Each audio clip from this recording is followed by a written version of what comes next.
ભાવનગર જિલ્લાના નાગધણીબા ગામે રહેતા પ્રગતિશીલ ખેડૂત ખસિયા જગદીશભાઈએ પરંપરાગત ખેતીની વાટી બદલીને ડ્રેગન ફ્રૂટની આધુનિક ખેતીમાં મોટી સફળતા મેળવી છે।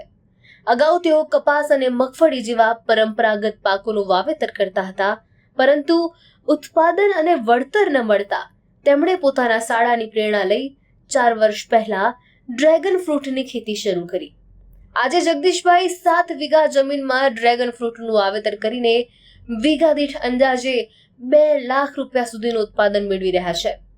આ પાકમાં ખર્ચ ઓછો અને નફો વધુ છે।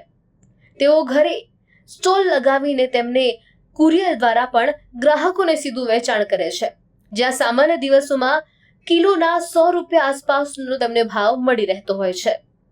ખાસ વાત એ છે કે શિયાળામાં વહેલું ઉત્પાદન મેળવવા માટે તેમણે ખેતરમાં લાઇટ સિસ્ટમ ગોઠવી છે, જેનાથી ફળ વહેલા તૈયાર થતા તેમને 300 રૂપિયા સુધીનો ઊંચો ભાવ મળે છે। અને એટલું જ નહીં, ડ્રેગન ફ્રૂટના છોડના વચ્ચે ખાલી જગ્યા જે હોય તેમાં વેલાવાળા શાકભાજી વાવી તેઓ પોતાની વધારાની કમાણી પણ કરી રહ્યા છે। અને હું 4 વર્ષ આ ડ્રેગનની ખેતી કરું।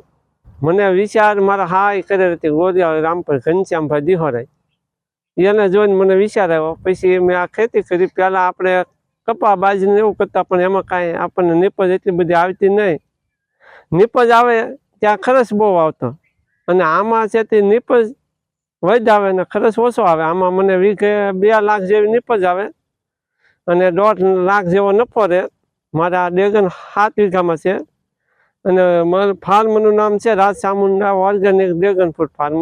હું જાતે જ બધે સપ્લાય કરું, અમદાવાદ કરું, સુરત, ભરૂચ અને આ ભાવનગર માર્કેટમાં। કેટલો ભાવ મળે છે તમને અને કેવી રીતે માવજત રાખો છો?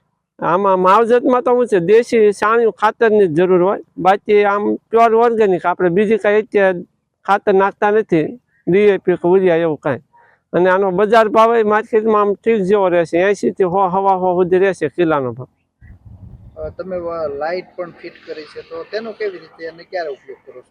એનો આપણે શાળા જ્યારે ઠંડી વધે એટલે લેટ જગાવી છે, એટલે એનાથી વિકાસ સારો થાય। કોવો અગાઉ લે એટલે આપણને ઉત્પાદન અગાઉ મળવા મળે, ચોમાસું બેસી પહેલાં।